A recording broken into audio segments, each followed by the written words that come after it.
So first of all, I thought I'd look on Google Trends. So Google Trends talks about what people are searching for on Google. So anything Transformers Earth Wars related feeds into this. So you can see here, this is the game's concepts around June 2016. So obviously before that, some people were playing it in January when it first came out as beta. So that's where you can see sort of like started peaking when people were getting the beta version. And then on global launch, you can see there June 2016. Massive increase. So 100 is when it's at its peak. So there's no sort of measurements here. There's no exact measurement. But 100 was when it's at its peak. And then you can see there that there was a bit of a lull in the game. And this is sort of around the time last year that I was sort of complaining about the game and about there was nothing innovative in the game. Titans I don't think worked. The bots that are coming out weren't that good. And you can see there's a bit of a lull. This is also around the time that Forged to Fight closed its doors, so they got a massive influx of new players.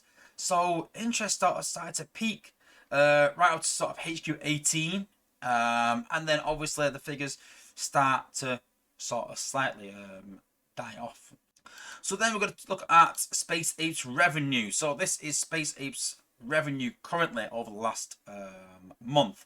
So you can see there that the game had 10,000 downloads in the last month, which is still good for a game that's 7 years old, and made $400,000, obviously globally, which again is good for a game that's 7 years old. But you can see there that Beatstar, 300,000 downloads, 900,000 revenue, is absolutely smashing it out the park, and that is now spaceape's #1 game that they are sort of putting effort into. But the question you've got to ask yourself is, are spaceape using Earth Wars as a kind of cash cow?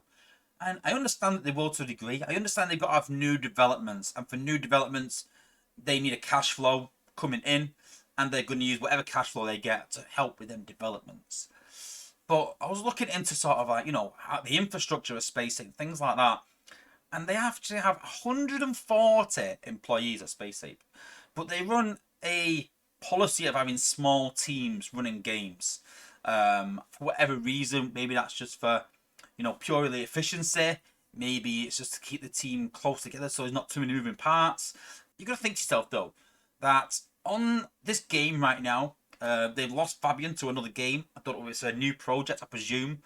Or maybe it's Beatstar. I don't know. But they've lost Fabian right now. And they've added a new employee called Jess. But the problem is they've got obviously Jess in.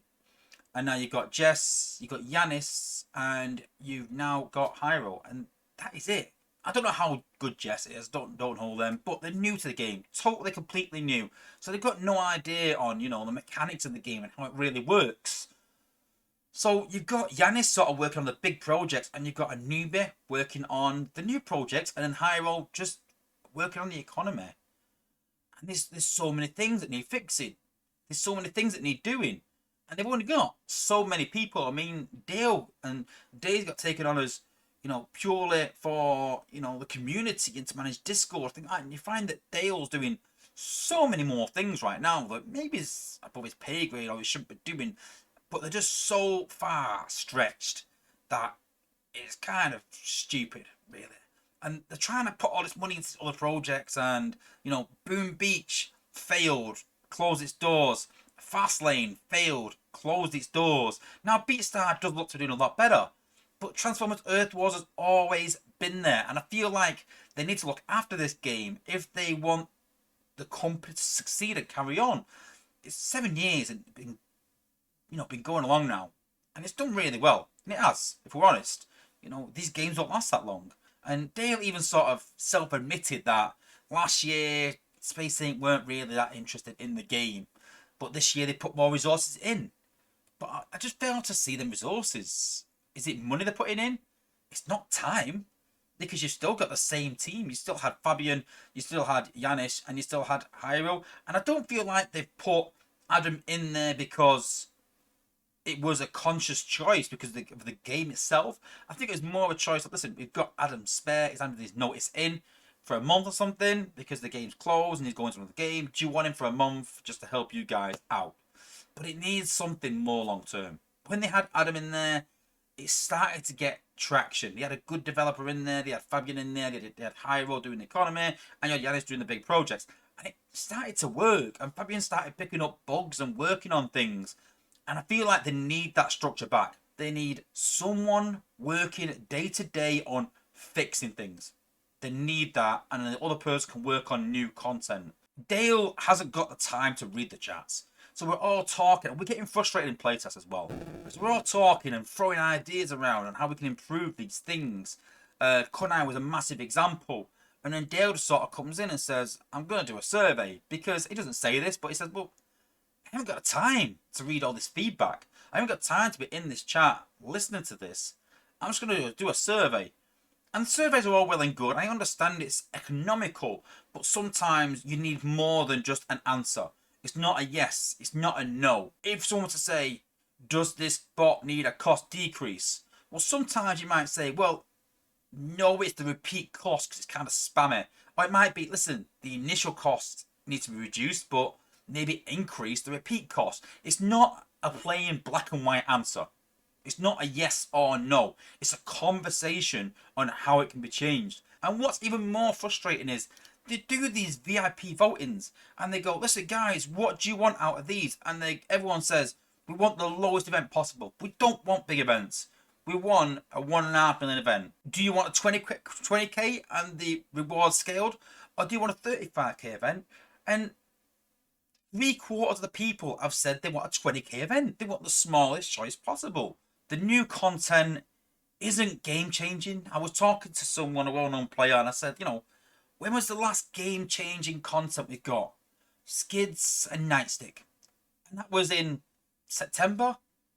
We're talking, you think September, you don't think that long ago, but you're talking 8 months now without any really good new content. There's far too much content that's very average, and that comes from a pure system failure of not enough people in the game trying to create the game and trying to create new content, not enough time, not enough people and resources to get the feedback from the playtesters, not enough time and resources to go and look for ideas or ask for ideas, not enough time and resources to have enough different variations. So when the playtesters say we want this after a couple of days, we should be getting another one back. But okay, we've made some changes. Then a couple of days later, we've made some changes, a couple more days. But what we were finding was a week ago by, 10 days ago by, with nothing, not a peep, barren wasteland, to the point where it was even a bit of a joke where we were all posting tumbleweed in the chat because no one was there to listen to us. And then they come back and they go, we think it's good to go. And it blows up in playtests because people are like, what do you mean this is good to go? We've literally given our feedback for 10 days to tell you this is not good enough. And now you're saying it's good to go. And they go, well, what change would you like? And we start rattling off changes and they go, well, we haven't got time for that. That we're voting for these small events and saying, we don't want these events. And yet they're posting things saying, we're going to do more 2 million events. Scrap the 2 million events. And Deal even came in the chat and said, well, you've got combat shards and you've got prime core shards. We can take the prime core shards out. Why is it written somewhere that prime core shards have got to be in a 2 million event? And so there's too many players with nothing to fight for, no real interest in events. The event's too high, no real need to level any bots. And so at the top level, numbers are dwindling. And the apes are looking at numbers and going, oh, our numbers are going up. Yeah, because Forge to Fight is closed, so you're going to get them people coming in. Earth Wars in China is really struggling and sort of failing from what I've heard. So you're going to get an influx from that crowd coming in. So you're getting a lot of new players. But that doesn't mean that the game is succeeding, because at the top level of the game, you're losing players like there's no tomorrow. Every level of the game, something is broken. Whether it's playtest, whether it's content creators, whether it's the game itself, whether it's the economy. Just so many things. Even the bots and the new content, everything is just broken from the ground upwards, and it needs an investment of people and time, because they don't have enough to run this game, and it's literally being run into the ground. I don't think that for 1 minute that it can't be pulled back. It just needs a 4th person on the game, and I do think that will solve a lot. It'll solve a lot of playtest issue. It'll solve a lot of bugs. It'd solve a lot if they just listen to community more, because they'd have time to. It's not because they don't care, guys. It really isn't. It's because they don't have the time to put resources in and don't have time to do much. But the game needs to change. They need to realise, and I don't think they do. I think they're a bit oblivious that they can run it on a shoestring. And then lastly, off. So I did do a poll, and I sort of asked people, how much do you spend on the game? And I reckon it's probably about 20,000, 15,000 active players, maybe less, 10,000, but still that's £100,000 or dollars every month. So it's good revenue. That's good. That's enough revenue to easily keep the game going just off the side pass alone, you know. But those that are spending £200 a month, £100 per month, I had a conversation again with this same player, and he said, I feel like we're being forced into a corner, basically. And I said, yeah, but the problem is that players are being forced into a corner, and then the apes are going, well, and this has been said a couple of times by Dale, in fair, and it really, really frustrates me when I hear this, is, well, if you don't like it, don't do the event. If you're frustrated with this game, and you can find yourself complaining in Discord, sometimes it'll fix things in the short run, so this event might change.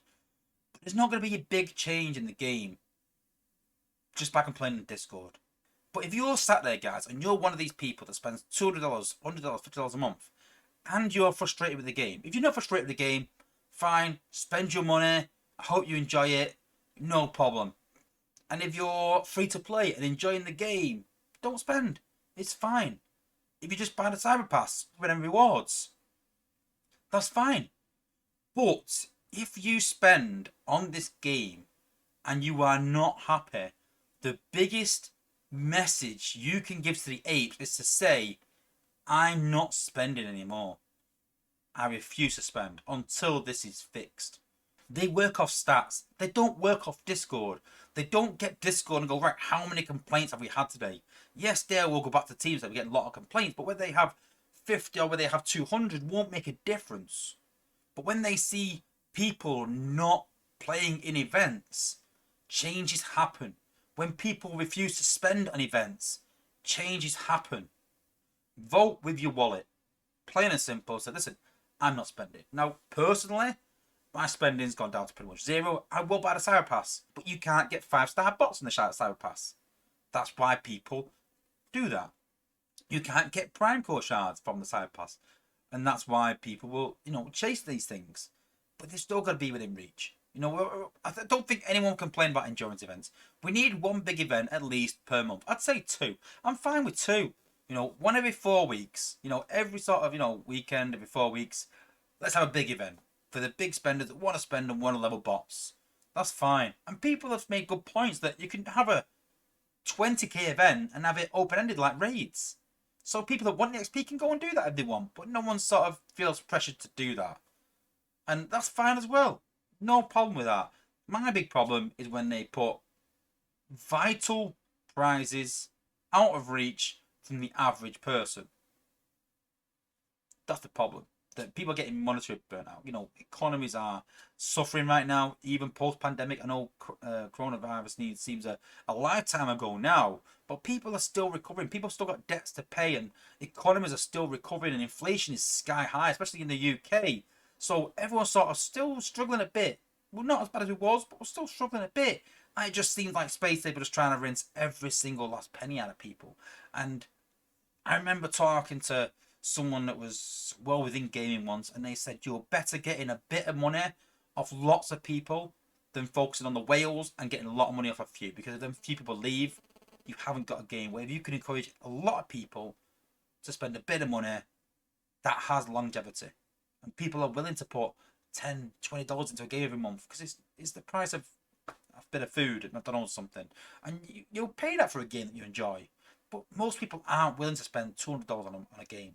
And they need to realise that. And that's why I talked about a second level of the Cyber Pass. A second tier. Giving more value just for another $10. People need something to chase. And Prime Cores are probably it. But not at 2 million. Not a 2 million event. Not as close to other events where you just constantly knock them out. Let's have a medium event. And a medium event is not 2 million. I think that's what I feel like. That's what they do. They evaluate middle event at 2 mil. Let's have some 1 mil events, some 1.5 mil events maybe. Week 1, week 2, week 3. Then have a 3.5 million event on week 4. Then let's have some small events, and then have the endurance. And I think most people will be happy with that. Throw a raid event in there once a month. I don't really like them, but I kind of get that they have an end where people can get as much XP as they want, and that's fine. And Dale talked about, well, what if you get less battle points, more points per zone, so you have less battles? And I said, well, why are we overcomplicating things? Just reduce the points. They're talking about how to make people do less battles to get the same rewards, things like that, and they want to monetize it, and that's what it is ultimately. They want to monetize everything, and you can't. If you monetize everything, people just can't or don't have the money or refuse to buy everything. I'm hoping that they make some vital changes soon, rather than later, before we lose a lot of players, before it gets to the point where players start quitting the game even more than what they are right now. And I think when it comes to a point where the content creators have been quitting the game, then that's when we know it's going to be really serious. And I feel like we're getting to that point where most content creators are not creating grind times, giving up. And Yellow DJ Hart has given up as well. Like I said, and it's only myself and Freezers doing regular content now. So it needs something. It needs something quick.